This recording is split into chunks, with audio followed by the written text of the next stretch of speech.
তো হ্যালো বন্ধুরা, তো আজকে আমি যাব পঞ্চায়েত মোড়ের অপোজিট সাইডে পাতুলিয়া বাজার। তো পাতুলিয়া বাজারের অপোজিট সাইডে মা কালীর মন্দির আছে, যেখানে মঙ্গলবার আর শনিবার পূজা হয়।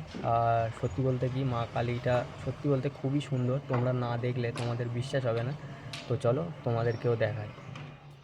তো এখন আমি আছি পঞ্চায়েত মোড়ের অপোজিট সাইডে পাতুলিয়া বাজার। আর যে মন্দিরটার কথা বলছি তোমাদেরকেও দেখাই। এই যে মন্দিরের গেট, এটা হলো তোমার পাতুলিয়া বাজার।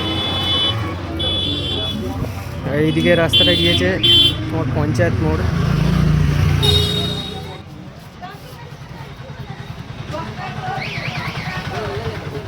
এখানে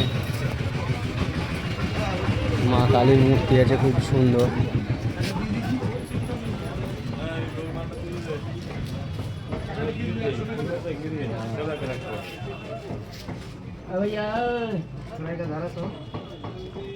দেখতে পাচ্ছ মাকে কত সুন্দর লাগছে।